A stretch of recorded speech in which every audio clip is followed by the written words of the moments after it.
ओम नमो भगवते वासुदेवाय। ओम नमो भगवते वासुदेवाय। ओम नमो भगवते वासुदेवाय।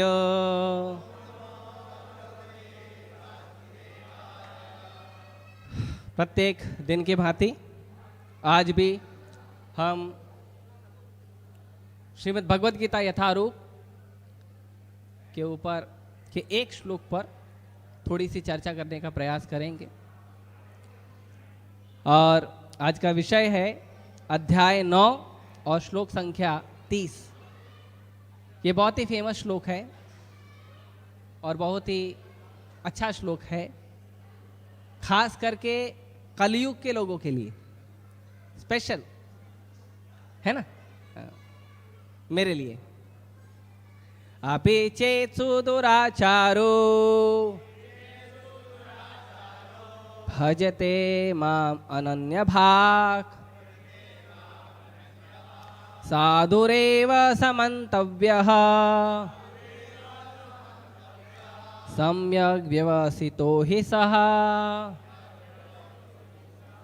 अपि चेत् सुदुराचारो भजते माम् अनन्यभाक् साधुरेव समन्तव्यः सम्यग् व्यवसितो हि सः। अपि चेत् सुदुराचारो भजते माम् अनन्यभाक् साधुरेव समन्तव्यः सम्यग् व्यवसितो हि सः।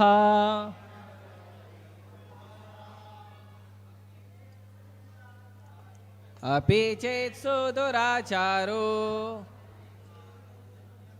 भजते माम् अनन्यभाक् साधुरेव समन्तव्यः सम्यग् व्यवसितो हि सः। अपि चेत् सुदुराचारो भजते माम् अनन्यभाक् साधुरेव समन्तव्यः सम्यग् व्यवसितो हि सः। अपि चेत् सुदुराचारो भजते माम् अनन्यभाक् साधुरेव समन्तव्यः सम्यग् व्यवसितो हि सः। अपि चेत् सुदुराचारो भजते माम् अनन्यभाक् साधुरेव समन्तव्यः। शब्दार्थ, अनुवाद और तात्पर्य कृष्ण कृपा मूर्ति अभय चरण अरविंद भक्ति वेदांत स्वामी शील प्रभुपाद जी के द्वारा। आप रिपीट कर लो फिर बोलूंगा, कर लो।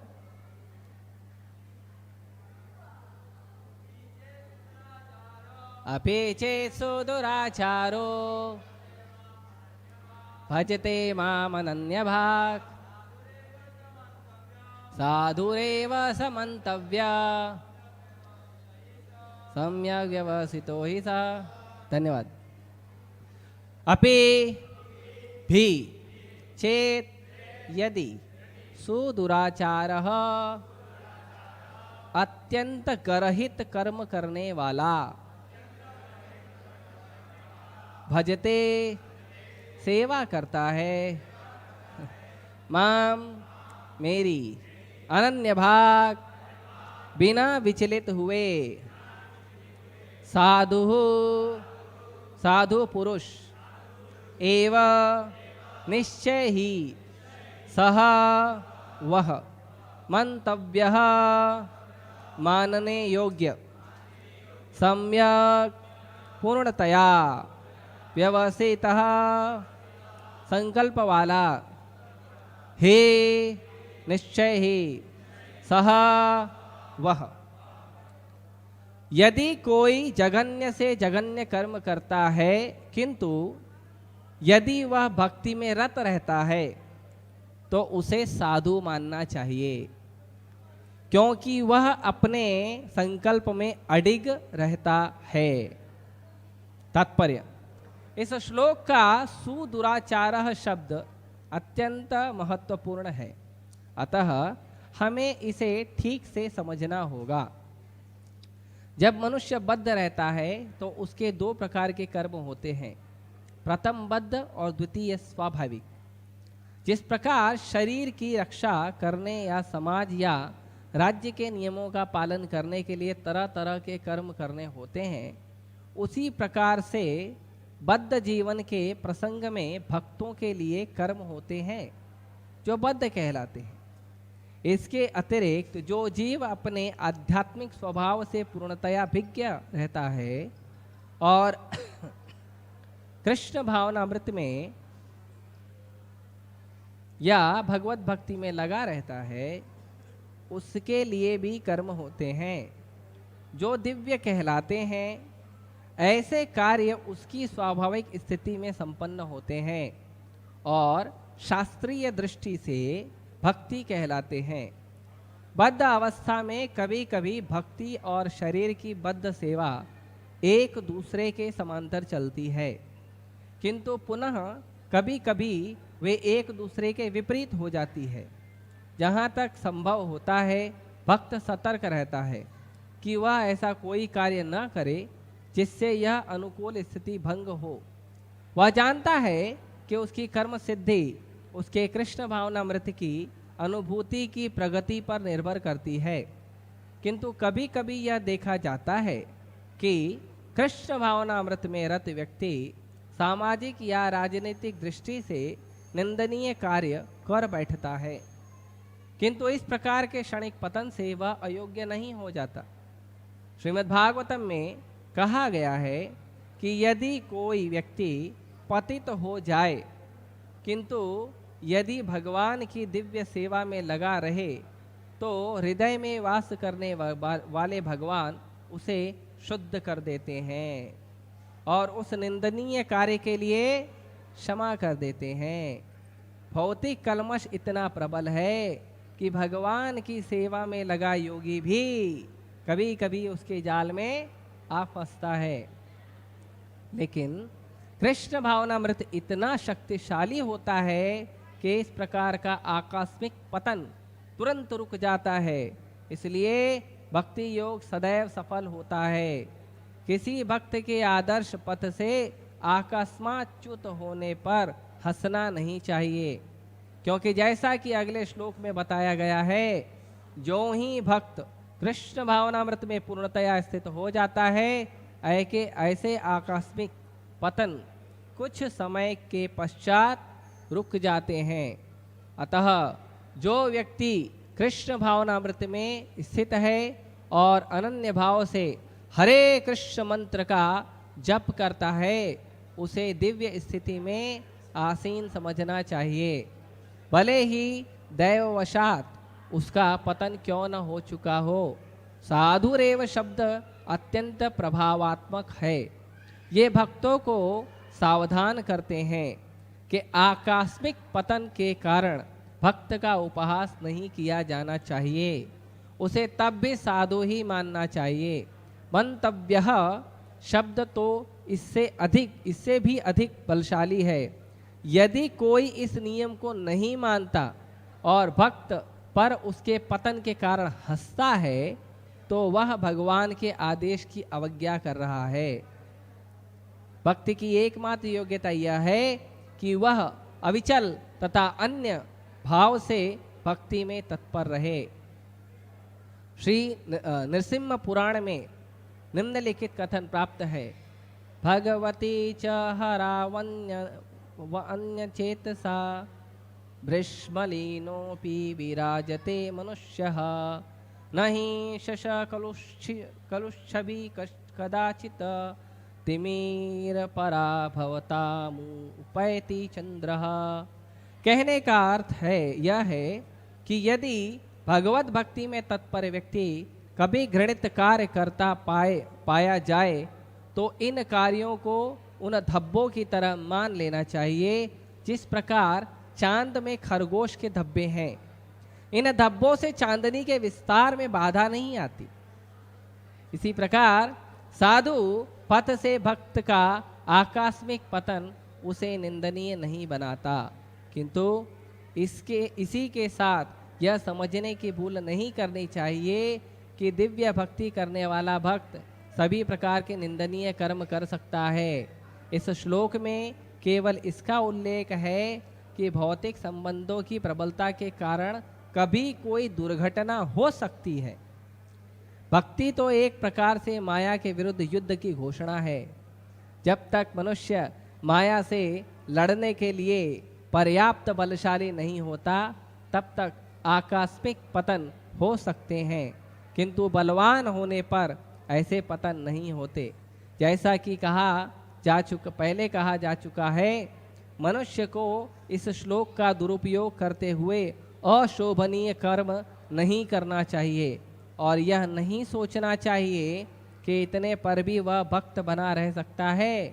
यदि वह भक्ति के द्वारा अपना चरित्र नहीं सुधार लेता तो उसे उच्च कोटि का भक्त नहीं मानना चाहिए। ओम अज्ञानतिमिरन्धस्य ज्ञानाञ्जनशलाकया चक्षुरुन्मीलितं येन तस्मै श्रीगुरुवे नमः। श्रीचैतन्यमनोभीष्टं स्थापितं येन भूतले स्वयं रूपः कदा मह्यं ददाति स्वपदान्तिकं।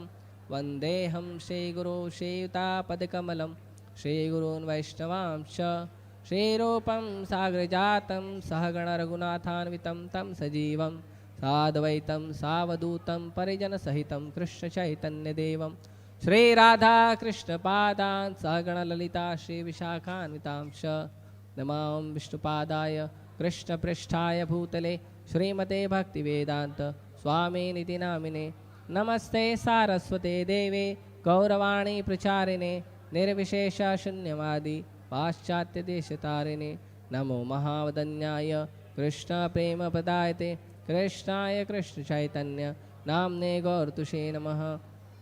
हे कृष्ण करुणा सिंधु दीनबंधु जगतपते गोपेश गोपिकाकांत राधाकांत नमोस्तुते। तप्त कांचन गौरांगी राधे वृंदावनेश्वरी वृषभानुसुते देवी प्रणमामि हरिप्रिये। वाञ्छाकल्पतरुभ्यश्च कृपा सिन्धुभ्यैव च पतितानां पावनेभ्यो वैष्णवेभ्यो नमो नमः। जय श्री कृष्ण चैतन्य प्रभु नित्यानंद श्री अद्वैत गदाधर श्रीवासादि गौरभक्तवृंद। हरे कृष्णा कृष्णा कृष्णा हरे हरे हरे राम राम राम हरे हरे।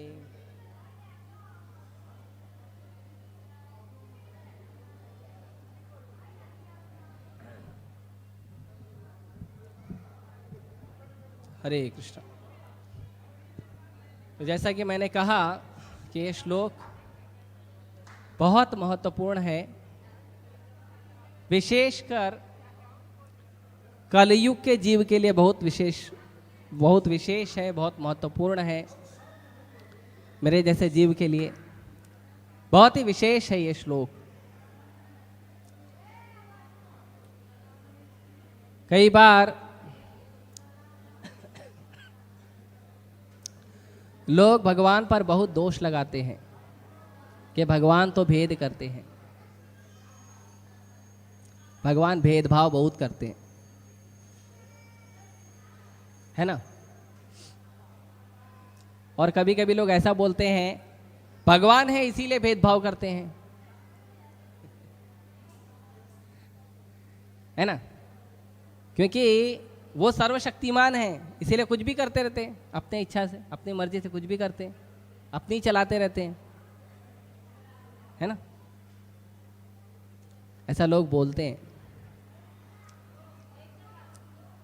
लेकिन इसके पहले के श्लोक में भगवान ने एकदम क्लियर किया है कि ऐसी बात नहीं है।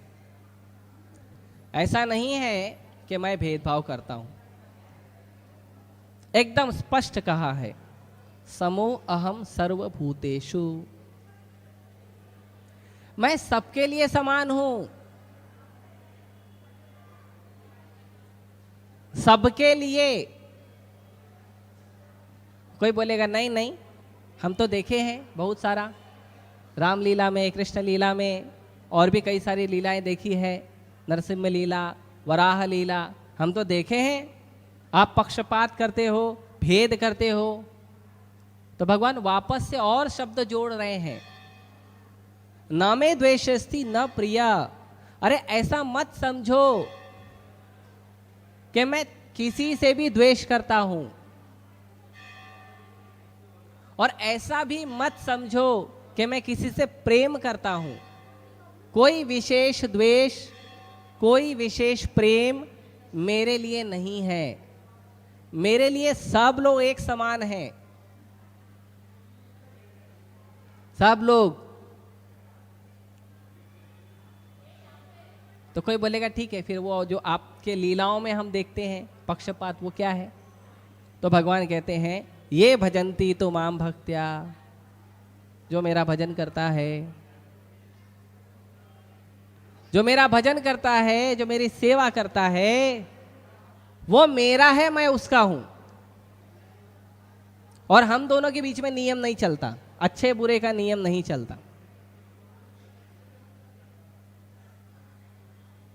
और ये जो भजन शब्द है, इसी भजन शब्द को वापस से अगले श्लोक में फिर से भगवान दोहराते हैं। कोई बोलेगा ठीक है, आप तो बोल रहे हो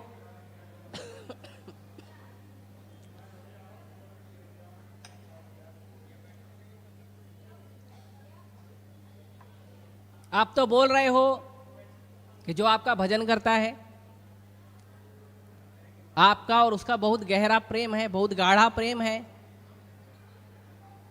ना? नरसिंह देव भगवान की लीला में देखते हैं, भगवान प्रकट हुए प्रहलाद महाराज के लिए, और इतना गाढ़ा प्रेम है।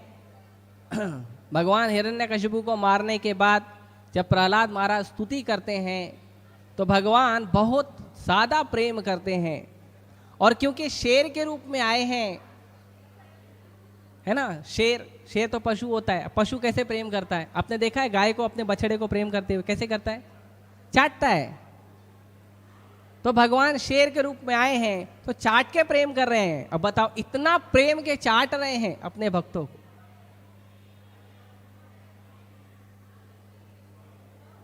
तो लोग बोलेंगे, देखो आप अभी बोले सबको समान देखते हो, अभी बोले द्वेष नहीं करता हूं, अभी बोले किसी से विशेष प्रेम नहीं, अभी आप अलग बोल रहे हो मैं भक्तों से ज्यादा प्रेम करता हूं। तो गलत बात है ना? हम पापी लोगों का क्या होगा फिर? हम लोग पापी लोग जो भक्ति नहीं कर रहे हैं, उसका क्या होगा? तो कहते हैं ठीक है, भक्ति चालू करो। नहीं, लेकिन हमारे पाप करने की प्रवृत्ति इतनी ज्यादा है कि हमको मालूम है हमसे भक्ति नहीं होगी, कभी कभी गड़बड़ होएगा, है ना? लोग भक्ति करने से इसीलिए डरते हैं। ठीक है महाराज, आप बोल रहे हैं, हम शुरू तो कर देते हैं, लेकिन मन में हमेशा शंका रहती है, महाराज कर नहीं पाऊंगा, महाराज मुझे मालूम है मैं कितना अच्छा व्यक्ति हूं।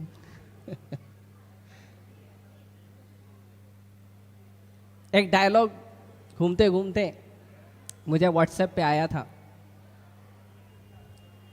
सबको मालूम है अपने पाप कर्म का हिसाब, सब जानते हैं अपने पाप कर्म का हिसाब, ऐसे ही गंगा में भीड़ नहीं होती।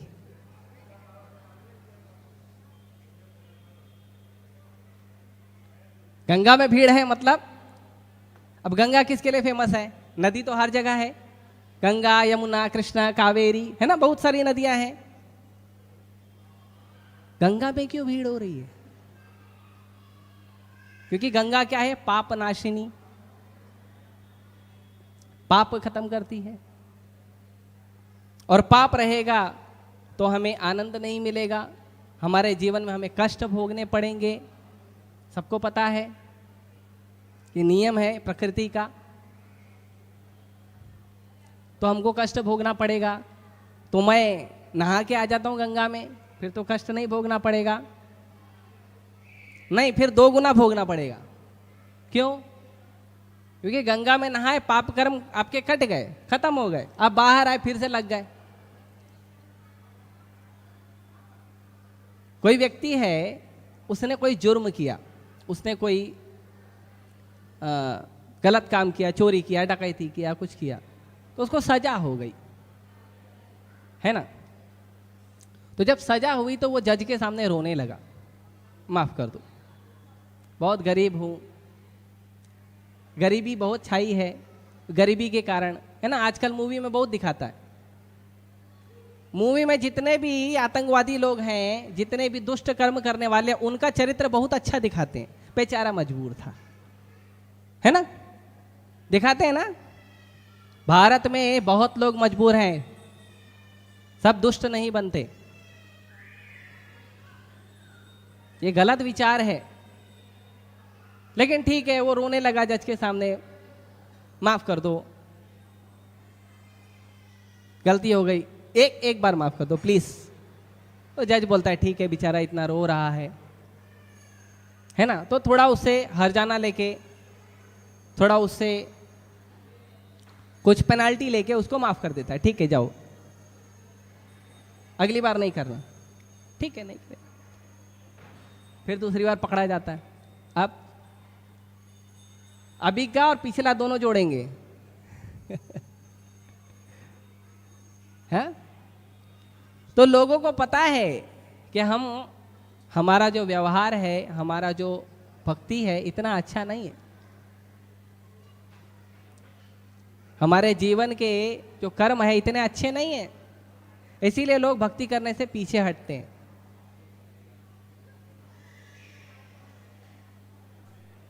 और कई बार कुछ शास्त्रों में भी कहा गया है भक्ति के ये सब नियम हैं, तो लोग डर जाते हैं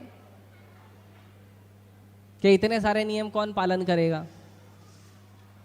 और क्योंकि आदत बनी हुई है, तो आदत के कारण कोई ना कोई नियम जरूर टूटेगा, मालूम है। लेकिन इसका मतलब नहीं है कि आप भक्ति नहीं कर सकते, यह गलत भाव है। तो इसका छोटा सा हम उदाहरण देखते हैं। आप लोगों में कौन कौन है जिसको साइकिल चलाने आता है? सबको आता है, कुछ लोग को आता है, मुझे नहीं आता तो जब साइकिल चलाना सीखने का आप लोग प्रयास कर रहे थे, तो जैसे ही आप साइकिल पे सवार हुए और चलाना शुरू किए, एकदम परफेक्टली चलाने लगे। पहली बार साइकिल पे बैठा, पहली बार साइकिल को स्पर्श किया और अचानक एक दिव्य चेतना आई और आप साइकिल को एकदम लेफ्ट राइट अप डाउन और स्टंट मारने लगे। ऐसा हुआ? नहीं, नहीं हुआ। फिर कैसा हुआ? पहली बार में ही गिरते हैं धड़ाम, फिर उठते हैं, फिर दोस्त बोलता है या मम्मी या पापा जो भी सिखा रहे हैं वो बोलते हैं नहीं नहीं ट्राई करो, फिर ट्राई करता है, फिर जैसे थोड़ा साहस करके ट्राई करता है, फिर गिरता है धड़ाम, फिर उसको साहस देते हैं। तो पहले दिन तो सीखता नहीं है, फिर दूसरे दिन फिर प्रयास कराते हैं पकड़ पकड़ के किसी तरह से। तो बार बार गिर गिर के फिर एक बार वो एक्सप्रेस हाईवे पे चलाने लगता है। किस पे? अच्छा, अभी तो साइकिल चलाने आता है ना सबको, ठीक है। अभी आप में से कौन गारंटी देगा कि आपके जीवन के अंत तक, अभी से लेकर, अगर आपको साइकिल चलाने दिया जाए तो आप कभी नहीं गिरोगे? कौन गारंटी देता है? क्यों? अभी तो बढ़िया चला रहे हो एक्सप्रेस हाईवे पे, अभी तो चलाने आता है ना, स्टंट भी मारने आता है, वो उसको क्या बोलते हैं, गोल गोल घुमाते हैं क्या, व्हीली, व्हीली भी मारने आता है ना। नई नई भाषाएं हैं, इतना सीखा नहीं हूं मैंने तो वो भी करने आता है। तो इतना अच्छा जब आप साइकिल चला लेते हो तो आप गारंटी तो कभी नहीं गिरोगे। अभी से लेकर जीवन के अंत तक आपको साइकिल स्कूटर दिया जाएगा, बाइक दिया जाएगा, आप नहीं गिरोगे। कोई दे सकता है गारंटी? तो फिर सीखा क्यों चलाना? फिर चलाना क्यों सीखा आपने? गलत बात है ना। पहले ही पता था कि नहीं चला पाऊंगा, फिर किसी तरह चलाना सीख लिया, फिर गारंटी भी नहीं है कि कभी गिरूंगा नहीं। तो भक्ति भी ऐसे ही है। आप शुरू करो अपने दोषों के साथ, अपने दोषों के साथ भक्ति शुरू करो। कोई भी दोष हो, कैसा भी दोष हो, भक्ति शुरू करो। आप पतित है ना, भगवान तो पतित पावन है। हम गंदे हैं, भगवान के पास तो सर्फ है साफ करने के लिए,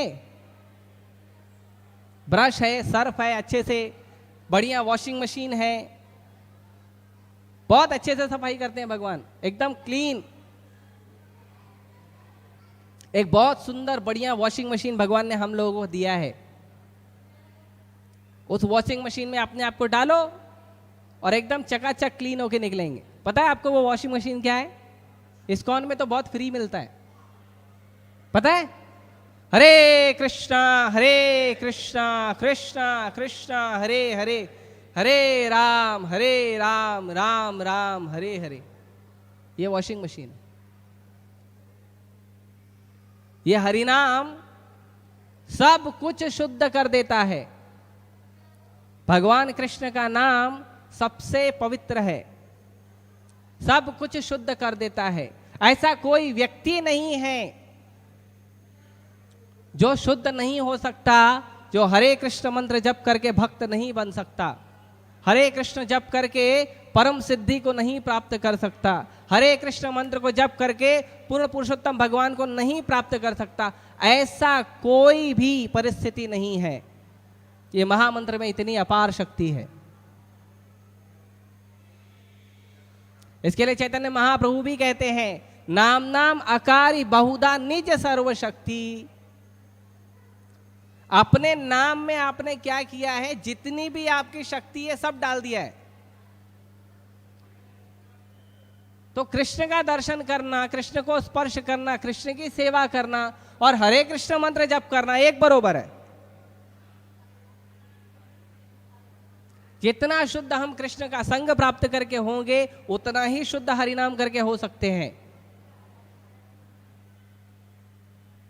उतना ही शुद्ध भगवान का दिव्य नाम जप करके हो सकते हैं। तो भक्ति शुरू करिए। फिर कोई बोलेगा ठीक है भक्ति शुरू करते हैं, लेकिन हम देखते हैं, आप बोल रहे हो लेकिन हमने देखा है, हमने सुना भी है कि बहुत बड़े बड़े भक्तों का भी जो है वो कभी कभी पतन हो गया है। बड़े बड़े भक्त थे, एकदम स्ट्रांग, दूर धुरंधर भक्त थे, लेकिन भक्ति करते करते वो भी अपने पद से नीचे आ गए थे। कई सारे इसमें इतिहास है। विश्वामित्र मुनि का इतिहास है। 60,000 साल तपस्या किया था उन्होंने।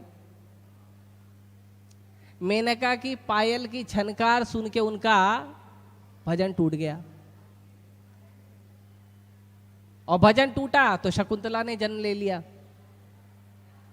तो वो पद से च्युत हुए थे।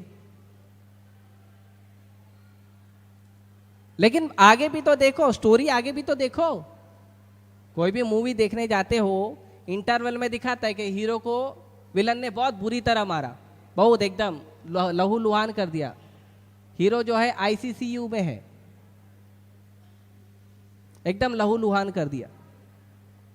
तो मूवी खत्म हो गई क्या? नहीं, मूवी आगे भी है ना। इंटरवल के बाद समोसा खा के जाओ वापस, फिर दिखेगा मूवी क्या है पूरा।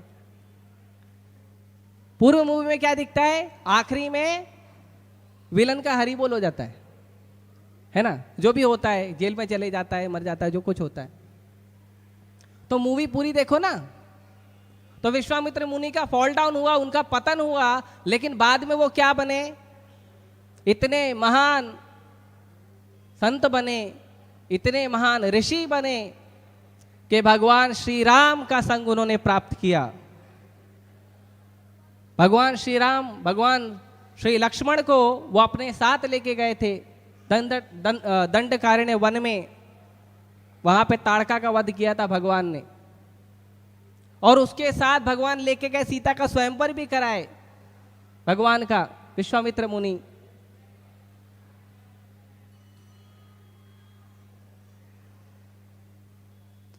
उसके बाद अजामिल का उदाहरण आता है श्रीमद् भागवतम के 6ठे स्कंद में। अजामिल का उदाहरण आता है। क्या अजामिल का पतन हुआ था? कैसा पतन हुआ था कि जो फर्स्ट क्लास ब्राह्मण था, सारे वेदों के उसके श्लोक याद थे, सारा वेदों का ज्ञान याद था, एक छोटा सा गलत संग देख लिया उसने और उस गलत संग के मनन से उसका पतन हुआ। ऐसा हुआ कि अपने माता को, पिता को और अपनी सती पत्नी को घर से निकाल दिया। इतना ही नहीं, एक वैश्या को घर पे ले आया और वैश्या से 10 पुत्र उत्पन्न किया। अभी और कितना पतन। इतना ही नहीं, चोरी करने लगा, डकैती करने लगा, मर्डर करने लगा ब्राह्मण। अभी इसको ब्राह्मण बोलेंगे? साधु बोलेंगे? लेकिन भगवान बोलते साधु बोलने का।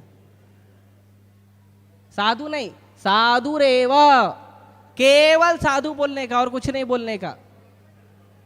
पतन हो गया तो भी आप उसमें दोष मत देखो। साधु का पतन हो गया ना, लेकिन आप साधु में दोष मत देखो कि उसका पतन हो गया। आप अपने भजन पे ध्यान दो। और वो अजामिल वापस से हरिद्वार में जाके भगवत प्राप्ति किए। जब उनका मृत्यु का समय था, क्योंकि उन्होंने अपने जीवन के शुरुआत में बहुत अच्छे से भजन किया था अपने पिताजी के मार्गदर्शन में, इतना पतित होने के बावजूद मृत्यु के समय भगवान स्वयं अपने पार्षदों को भेजे थे, जाओ अजामिल की रक्षा करो।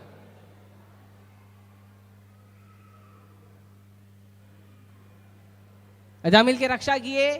अजामिल को एक्स्ट्रा ग्रेस लाइफ टाइम दिए 10 साल और उनको बोले जाओ हरिद्वार भजन करने। हरिद्वार में भजन किए, वैकुंठ विमान आया, चले गए।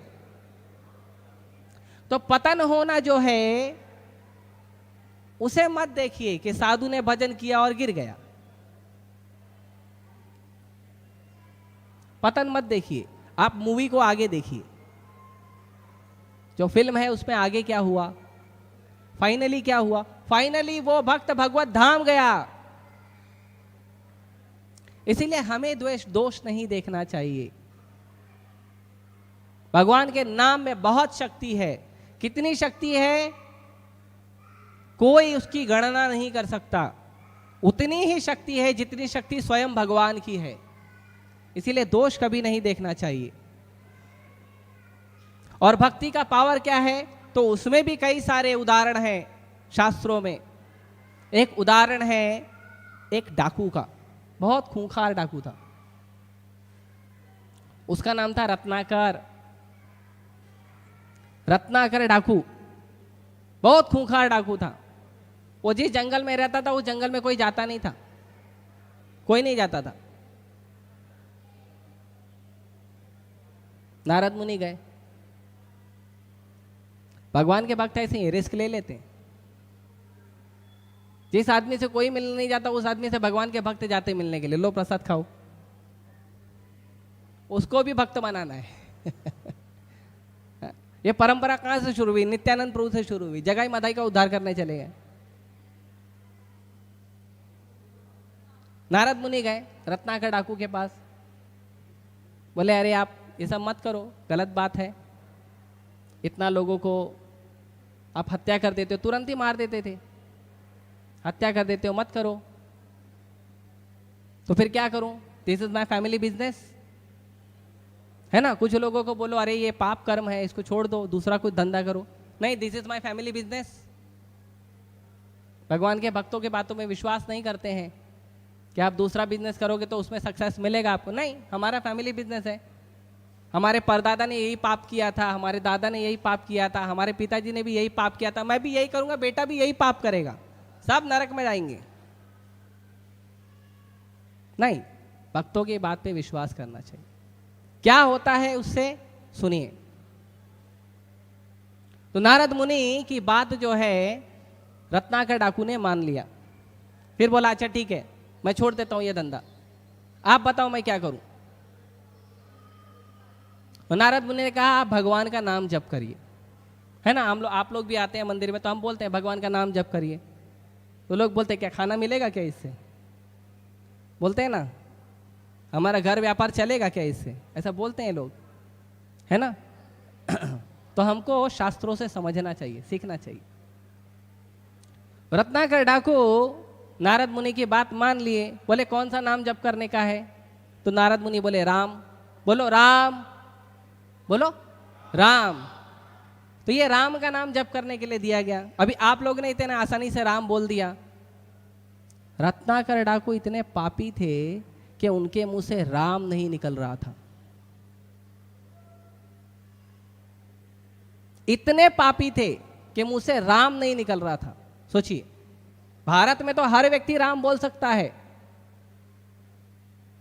हर व्यक्ति, लेकिन जो बहुत ज्यादा पाप करता है उसको भगवान ऐसी परिस्थिति में डालते हैं कि वो ना नाम सुना रहता है, ना नाम कभी जप किया रहता है, ना उसके पिताजी ना दादाजी किसी ने सुना रहता है, कभी बोल नहीं पाता है। आप लोग भाग्यशाली हैं भारत की भूमि में, जिन्हें भगवान का नाम सुनाई देता है, जप करने मिलता है, सुविधाएं मिलती है।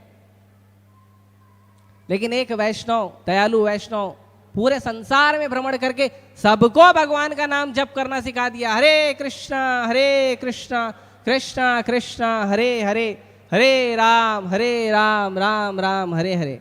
श्रील प्रभुपाद जी, जिन्होंने संसार के कोने कोने में इस्कॉन मंदिर का निर्माण किया और संसार के हर व्यक्ति को, चाहे वो कितना भी पापी तापी हो, उसको भगवान का नाम जप करने का और भक्ति के लिए सुअवसर प्रदान किया। नारद मुनि बोले ठीक है, राम नहीं बोल सकते, क्या बोल सकते हो, बोले मरा, ये मरा, वो मरा, वो मरा, मरा बोल दूंगा। ठीक है, उल्टा नाम जप करो। तो वो शुरू हो गए, मरा मरा मरा मरा मरा मरा मरा मरा मरा मरा मरा मरा राम हो गया, मरा से राम हो गया। और वो कौन बने, उल्टा नाम जगत जग जाना, वाल्मीकि भय संत समाना। उल्टा नाम जप किया भगवान का, साधु का कृपा हुआ, और वो डाकू, इतना पापी डाकू जो नाम बोल नहीं पाता था भगवान का, वो गोस्वामी वाल्मीकि बने। अच्छा ठीक है, भक्त बन गए, अच्छा है।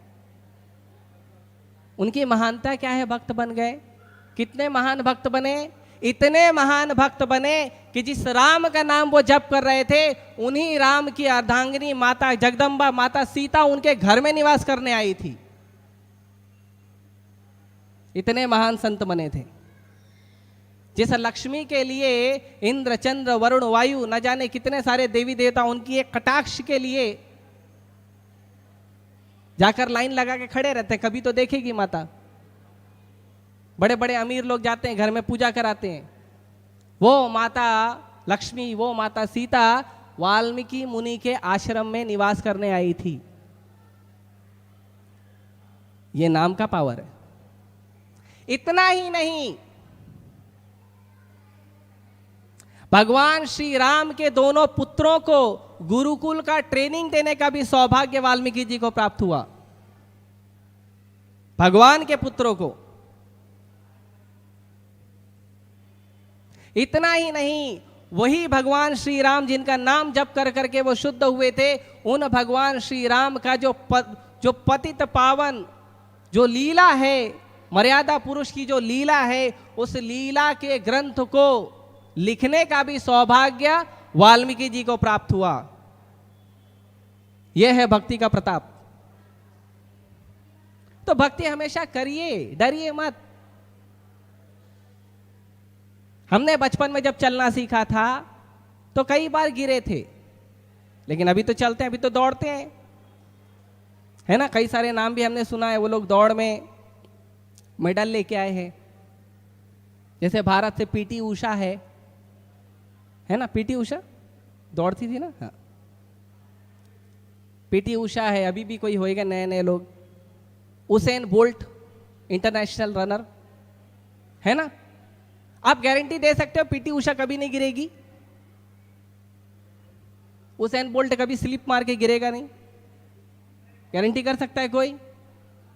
नहीं ना, तो हम भक्ति करते रहें। भक्ति से पतन हुआ तो क्यों चिंता करें। और अगर किसी भक्त का पतन हो गया तो दूसरे भक्त को उसके अंदर दोष नहीं देखना चाहिए। इसके ऊपर उदाहरण है हमारे ध्रुव महाराज। ध्रुव महाराज का उदाहरण है। ध्रुव महाराज छोटे से 5 साल के बालक हैं। ध्रुव महाराज के पिता की 2 पत्नी हैं, लेकिन ध्रुव महाराज जो हैं वो पिता की बड़ी पत्नी के बेटे थे, और जो सौतेली माँ थी ध्रुव महाराज की, वो ठीक से व्यवहार नहीं करती थी। ध्रुव महाराज एक बार अपने पिता के गोद में बैठने का प्रयास कर रहे थे, महाराज उत्तानपाद की गोद में। तो जो सुरुचि थी उसने मना कर दिया, नहीं तुम अपने पिता के गोद में नहीं बैठ सकते। क्यों नहीं बैठ सकते? क्योंकि तुमने मेरे गर्भ से जन्म नहीं लिया है। तुमको पिताजी के गोद में बैठना है तो मेरे गर्भ से जन्म लेना पड़ेगा। और बहुत उनको अपमानित किया। ध्रुव महाराज रोते रोते चले गए। 5 साल के बच्चे को कोई ऐसा बोलेगा तो बुरा लगेगा ना। अपमानित होकर चले गए। अपनी माँ को बोले, सुनीति को बोले ऐसा ऐसा हुआ। माँ ने बोला डोंट वरी, भगवान का भजन करो। तो ध्रुव महाराज बोले मेरे को अपने पिताजी से नहीं, पिताजी के पिताजी, उनके भी पिताजी से बड़ा राज्य चाहिए।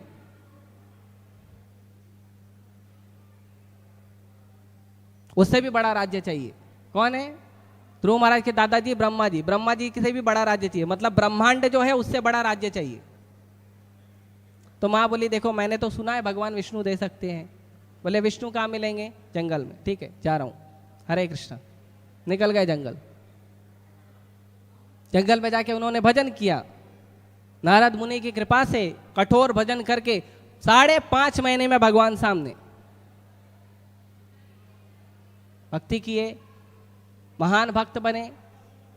लेकिन जो उनकी माँ थी सौतेली माँ सुरुचि, और उनका एक और भाई था उत्तम, जो माता सुरुचि का बेटा था, जो गोद में बैठा था, जिसको देख के ध्रुव महाराज चाहते थे गोद में बैठना। ये 2 लोग ने ध्रुव महाराज के भक्त बनने के पहले अपराध किया था, लेकिन भक्त बनने के बाद दोनों को दंड प्राप्त हुआ।